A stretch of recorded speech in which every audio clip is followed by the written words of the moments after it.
sih gini-gini nih, hajar. Bam bam bam bam bam dan that's it, selesai. Iya.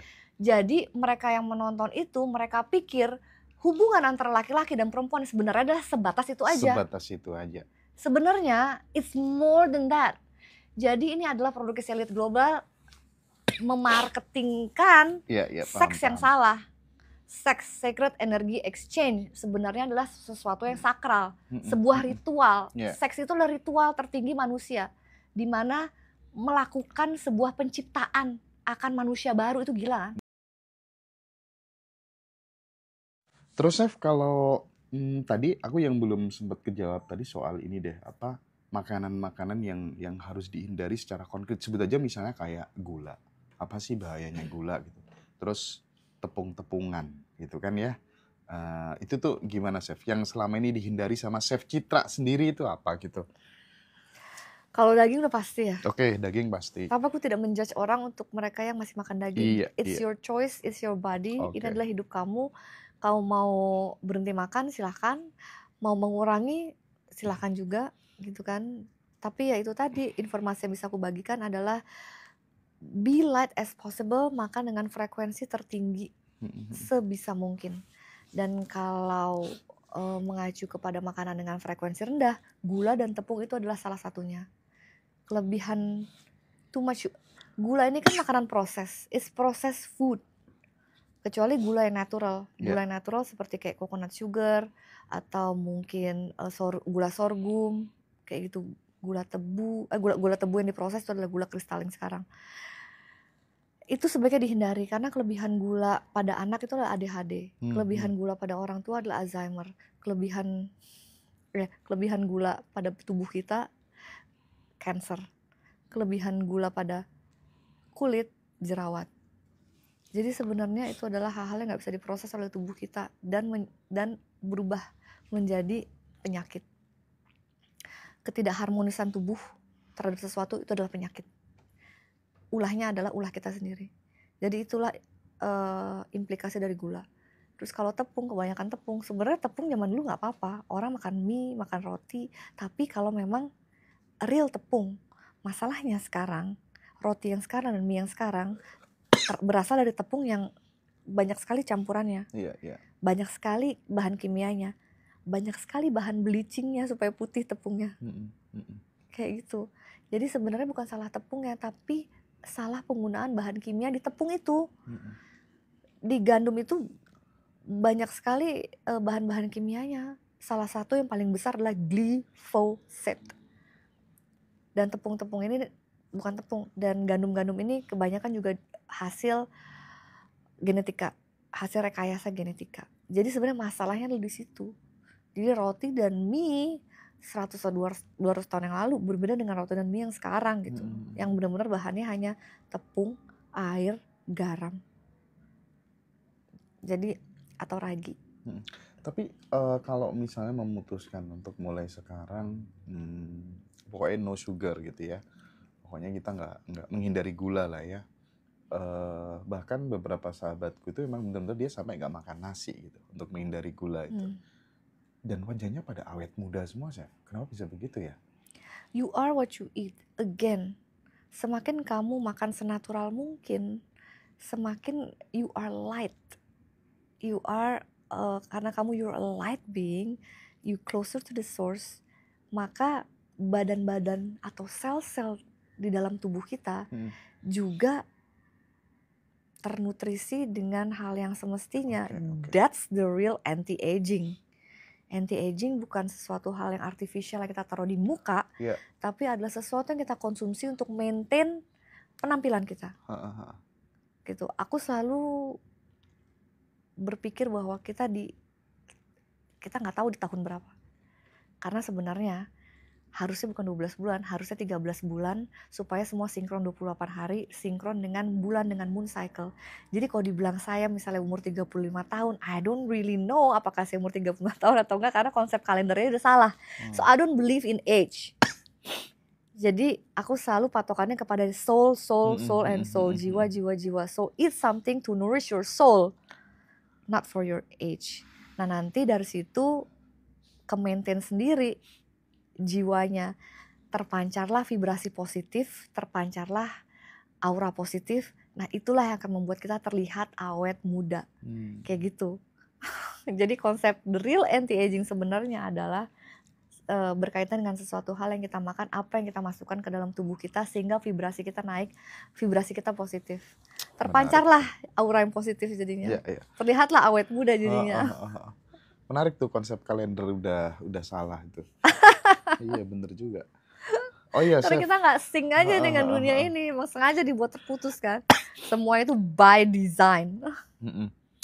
Banyak anak muda ketika masih remaja gitu ya, atau bahkan yang sudah menikah juga banyak yang masih mengkonsumsi film porno. Oke. Bahayanya apa? Ini berkaitan lagi dengan fake Pernah dopamin. Gak sih? Tapi pernah kan? Apa? Nonton film porno? Pernah. Pernah. Sering? Sekarang sih enggak ya. Oh sekarang enggak? Sekarang enggak. Aku sekarang jadi bintangnya aja. Enggak mau nonton. Parah. Enggak lah, waktu pas belasan tahun ya kali ya. Iya.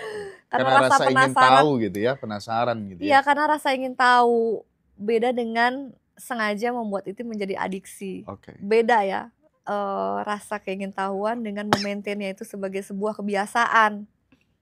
Yang bahaya kan menjadikannya itu sebagai comfort zone kita, menjadi sebagai coping stress kita, menjadi sebagai pelipur lara kita. Yang bahaya kan jadi seperti itu. Itu saya ketergantungan. Pada banyak yang ngetik typing soal bintang. Gitu. Bintang nggak tuh gitu. Bintang kan, banget. Bintang film porno. Jadi lanjut. Yang bahaya sebenarnya adalah perlakuan kita terhadap si medium ini gitu loh. How we treat this thing gitu kan. Mau menjadikannya sebagai sebuah comfort zone kita, menjadikan sebuah zona nyaman kita, kebiasaan kita, itu sebenarnya itu adalah fake dopamin. Sebenarnya itu adalah salah satu produknya si elit global itu juga sih sebenarnya, supaya kita mendapatkan dopamin yang salah. Untuk laki-laki itu sebenarnya buruk loh, itu menurunkan testosteron justru. Gitu. Dan lagi-lagi memutus perlakuan atau perilaku behavior yang sebenarnya terhadap koneksi laki-laki dan perempuan. Gitu? Iya dong. Kamu bayangin di film porno itu perempuan atau baik sama ya, laki-laki atau perempuan diperlakukan sebagai objek, ya kan? It's so easy kemasannya. Oh seksi, always eksploitasi kan? Oh seksi, gini-gini nih, hajar, bam, dan that's it, selesai. Iya. Jadi mereka yang menonton itu, mereka pikir hubungan antara laki-laki dan perempuan sebenarnya adalah sebatas itu aja. Sebatas itu aja. Sebenarnya it's more than that. Jadi ini adalah produk elit global memarketingkan seks yang salah. Sex, sacred energy exchange sebenarnya adalah sesuatu yang sakral, sebuah ritual. Seks itu adalah ritual tertinggi manusia, di mana melakukan sebuah penciptaan akan manusia baru, itu gila. Bahkan ada transmutasi kesadaran lewat seks gitu. Yes, ini adalah sebuah ritual tertinggi gitu loh. Dan dikonsepkan secara salah, dikemas secara salah oleh ya mereka-mereka itu juga yang bikin itu. Makanya porn movies atau akses ke portal porno itu diakses secara mudah, secara gampang, secara murah, supaya semua manusia ini mendapatkan konsep seks yang salah. Jadi bukan hanya soal industri cari uang aja, industri tapi juga sebenarnya. Tapi kalau secara spiritual sebenarnya selalu kita berada secara spiritual ya. Ini sebenarnya untuk memutus koneksi antara laki-laki dan perempuan. It's so beautiful. Seks itu sebenarnya sebuah seni, ya kan? Laki-laki membuahi perempuan. Woman makanya kan is always a cup. Kita yang menerima seeds dari si laki-laki ini. Sebenarnya konsep bibit bebet bobot pada zaman dulu sebenarnya benar sih. Kita memang harus memilih bibitnya secara matang, secara bijak. Tapi di brainwash lagi manusia modern bahwa gampang sekali memperoleh seks dan gampang sekali melakukan hubungan ritual ini secara murah, secara rendah, melalui brainwash TV, film, musik, yang mengobjekkan misalnya perempuan selalu diobjekkan secara salah, secara murah kayak gitu. Padahal sebenarnya harusnya perempuan itu diapresiasi secara tinggi sekali. Ini lagi berhubungan lagi dengan perempuan itu sebenarnya harusnya di rumah, mengurus keluarga, memberikan cinta. Gitu ya, Chef ya? Panjang ya sebenarnya. Iya. Ini ada lagi konspirasi lainnya, memang perempuan itu diputus sama si elit global ini untuk keluar dari rumah. Makanya mama papa tuh selalu bekerja supaya keutuhan rumah itu sebenarnya terpecah. Itu memang sebenarnya proyeknya mereka juga gitu loh. Selain mau ngasih teks supaya bisa ngeteks, bisa mempajakkan bukan cuma laki-laki aja. Jadi biar dapat source income tax yang kedua gitu, yaitu perempuan diteksin juga. Tapi esensi spiritualitasnya adalah supaya keutuhan keluarga itu tercerai-berai. Gitu, mama papa bekerja, anak linglung, bingung mau pegang kemana. Sebenarnya beneran loh itu. Sebenarnya pilar-pilar rumah tangga itu dipegang oleh perempuan sebenarnya. Gitu. Tapi ya balik lagi ke cheap dopamin atau fake dopamin. Memang sengaja portal akses itu dibuat murah dan mudah supaya manusia nggak paham sebenarnya ritual yang sakral itu sepertinya harusnya seperti apa. Iya. Makanya gampang diaksesnya. Oke. Jadi mau berhenti nonton film porno? Oh, aku nggak pernah sih. Berarti gua dong yang pernah. Nah, aku pernah. Pernah gimana? Pernah nonton. Ya ampun. Tapi ya udah gitu, terus apakah aku edit nggak juga sih? Jangan lama-lama bahas ini, kasihan banyak yang jomblo, Chef. Nah, kemarin itu kan. Aku juga jomblo. Oh iya. Teman-teman ada yang mau daftar? Angkat tangan. Nanti WA aku ya. Iya. Formulirnya di Mas Hendra ya. Perlu kita bikin kayaknya deh ya.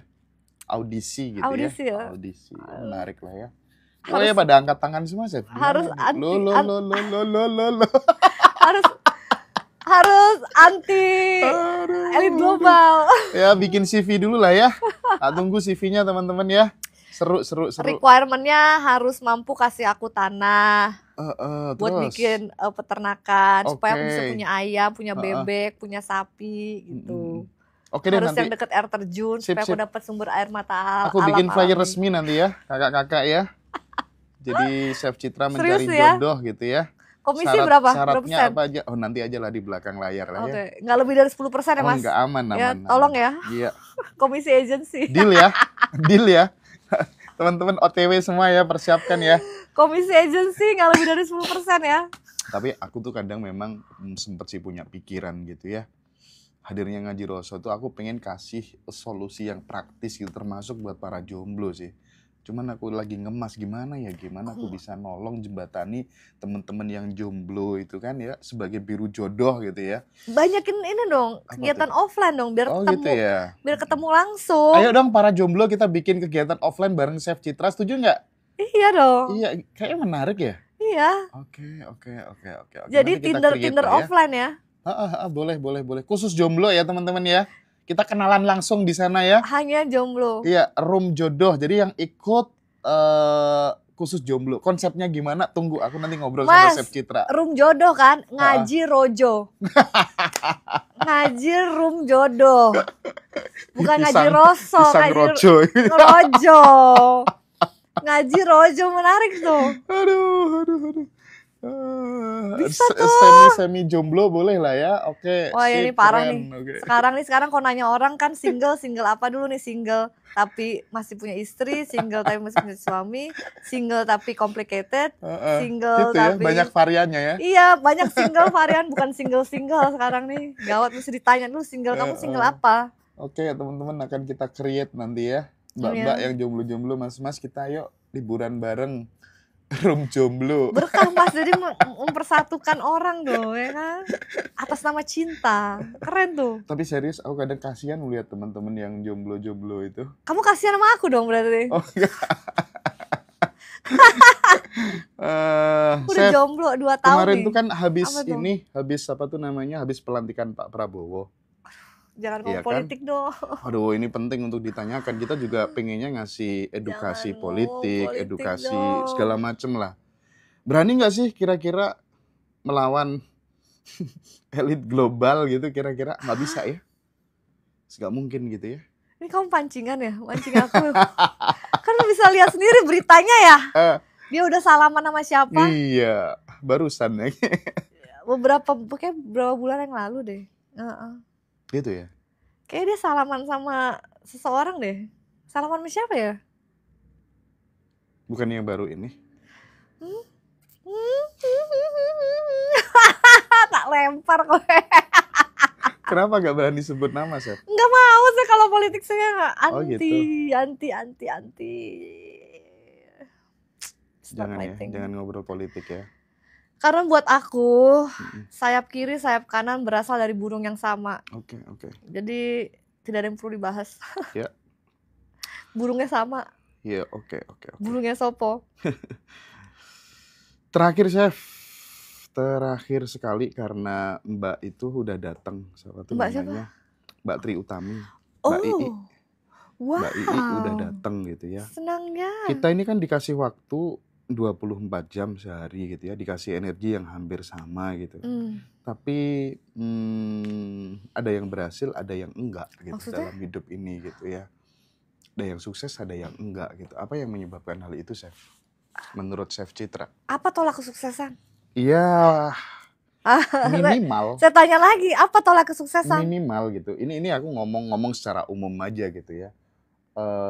Level kemakmuran seseorang itu kan ketika kemudian dia diukur dari dia nggak bergantung hidupnya dari pemberian orang lain. Terus kemudian dia bisa punya tabungan, bisa menghidupi keluarga, bisa menyekolahkan anaknya, bisa punya investasi dan lain sebagainya. Parameter manusia masyarakat kita di level itu. Gitu. Nah itu parameter itu kan sebenarnya kan dunia yang dibuat oleh si organisasi ini kan. Jadi sebenarnya kesuksesan menurut kamu, menurut saya itu berbeda-beda kan. Nah standarisasi kesuksesan itu yang menciptakan siapa? Mereka juga kan.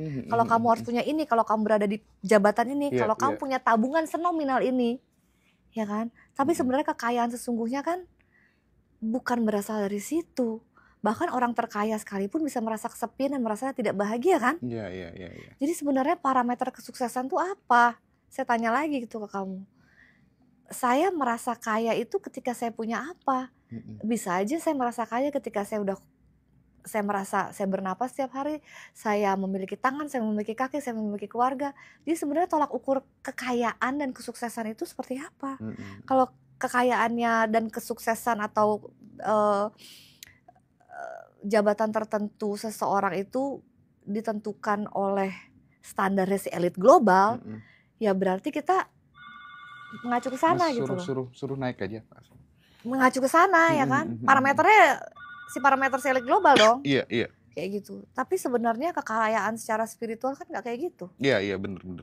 Mungkin bagi yang anak-anak muda kekayaan tuh identik dengan baju mahal, rumah mewah, mobil yang oke gitu ya. Tapi banyak para konglomerat ketika ditanya makna kekayaan bagi mereka adalah relationship dengan semuanya baik-baik aja, kesehatan yang selalu terjaga. Karena kalau sebenarnya kamu naik spiritualitasnya, itu doesn't matter anymore. Iya kan? Bahkan